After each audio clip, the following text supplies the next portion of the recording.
Good evening student. Akhileshwar Tripathi, biology teachers. आज हम लोग क्लास 12th में जो सेकेंड चैप्टर शुरू कर रहे हैं उसका नाम है molecular basis of inheritance. Chapter का जो नाम है molecular basis of inheritance. Molecular basis of inheritance, ठीक है। इस चैप्टर बड़ा इंपॉर्टेंट चैप्टर है क्लास 12th के लिए, इसके अलावा नीट के लिए, बीएससी एंट्रेंस एग्ज़ाम के लिए, सारे के सारे एंट्रेंस एग्जामिनेशन, बोर्ड एग्जामिनेशन के लिए बड़ा इंपॉर्टेंट चैप्टर है। इससे करीब करीब 5 to 6 नंबर के क्वेश्चन आते हैं, हर साल आए हैं, इस साल भी आएंगे। इसलिए इस चैप्टर को बड़े ध्यान से समझिएगा। चैप्टर थोड़ा टिपिकल है, पहले बता देना बहुत ज़रूरी है। चैप्टर थोड़ा टिपिकल है लेकिन बड़ा इंटरेस्टिंग चैप्टर है। जैसे जैसे हम लोग पढ़ेंगे, चीज़ें समझेंगे, सब कुछ समझ में आएगी। इस चैप्टर में हमें क्या क्या पढ़ना है?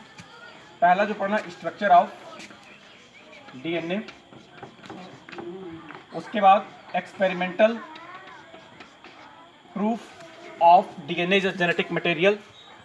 Third, what is the DNA replication. Fourth, central dogma. Fifth, genetic codes. And six, transcription. And seventh is translation. ये सारे के सारे, उसके बाद लैकोपेरॉन वगैरह भी आएगा। तो ये सारे जो टॉपिक्स हैं बड़े इंपॉर्टेंट टॉपिक्स हैं। ये टॉपिक समझने के लिए हमारा थोड़ा केमिस्ट्री का बेस जो है वो चीज़ें मजबूत होनी चाहिए। आपको सीधे हम इस जो चैप्टर टॉपिक शुरू करने चल रहे हैं उस पर हम लेके आएंगे। टॉपिक का नाम है स्ट्रक्चर ऑफ डीएनए। आप सभी लोग जानते हैं डीएनए क्या है। DNA is a genetic material. DNA is a genetic material. अगर हम लोग बात करें लिविंग ऑर्गेनिज्म की और वायरस की, तो बेसिकली जो जितने भी लिविंग ऑर्गेनिज्म है, चाहे वो यूनिसेलुलर है, मल्टी सेलुलर है, उसमें क्या है, जो कैरेक्टर का ट्रांसमिशन होता है वो ट्रांसमिशन होता है डीएनए के थ्रू। आप लोग ऐसे समझ लीजिए कि जो डीएनए होता है, डीएनए एक फ्रेमवर्क है या फ्रेम है ह्यूमन बॉडी का, जिसके अंदर डिफरेंट टाइप के मेटाबॉलिक जो पाथवेज होते हैं या जो भी कैरेक्टर्स होते हैं, जो भी चीज़ें होती हैं, जो भी केमिकल रिएक्शंस होते हैं, सारे के सारे आपके डीएनए के अंदर ही होते हैं। इसीलिए कहा गया है why a DNA is the genetic material and on the DNA all the character are present which transmit generation to generation. ये सारी चीज़ें हम लोग पिछले क्लास में, पिछले चैप्टर में पढ़ते आए हैं, principle of inheritance and variations में। बट आज हम लोग डीपली स्टडी करेंगे स्ट्रक्चर ऑफ डीएनए के बारे में। डीएनए का स्ट्रक्चर क्या है? तो सबसे पहले आप लोग ये समझिए कि जो डिस्कवरी आई थी डीएनए की, या डीएनए का जो डबल हेलिकल मॉडल आया था, उसको देने वाले साइंटिस्ट का नाम था वाटसन एंड क्रिक। डीएनए का जो डबल हेलिकल मॉडल आया था उसको देने वाले साइंटिस्ट का जो नाम था वो था वाटसन एंड क्रिक। इसके साथ साथ एक और साइंटिस्ट थे जिनका नाम था Wilkinson and Franklin, Griffith Franklin. ये 5 ऐसे साइंटिस्ट थे जिन्होंने स्ट्रक्चर ऑफ डीएनए और डीएनए के बारे में बहुत डीपली स्टडी की थी। इसके लिए इनको वाटसन, क्रिक एंड विल्किंसन को नोबेल प्राइज भी मिला था। लेकिन फ्रैंकलिन जब नोबेल प्राइज क्यों नहीं पाए, उसके पीछे रीजन क्या था कि फ्रैंकलिन उस समय 38 ईयर्स की एज में ही वो उनका डेथ हो गया था। तो एक छोटा सा एक हिस्ट्री पार्ट था डीएनए का।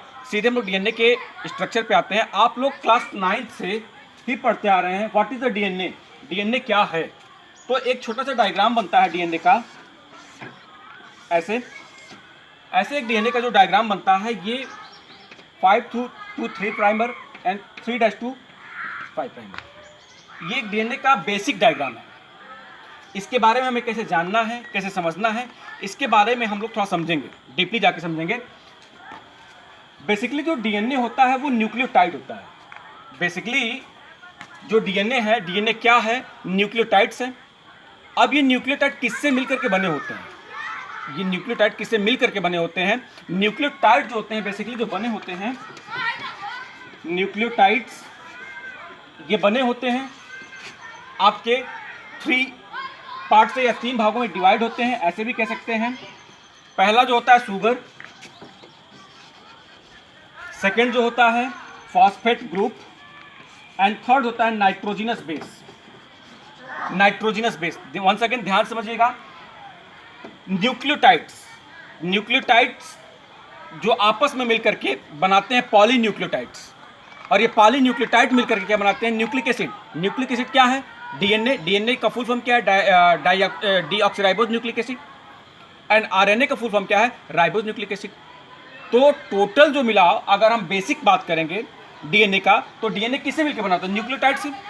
और ग्रुप ऑफ न्यूक्लियोटाइड क्या बनाते हैं? पॉलीन्यूक्लियोटाइड्स। पॉलीन्यूक्लियोटाइड क्या बनाते हैं? Nucleic acid. तो अगर हम लोग डिस्कस करें न्यूक्लियोटाइड के बारे में, तो न्यूक्लियोटाइड क्या होता है? 3 भागों में बटा होता है, sugar, phosphate group and nitrogenous base. 3 होते हैं। क्लियर हो गया? अब हम लोग फॉस्फेट शुगर की बात कर लें।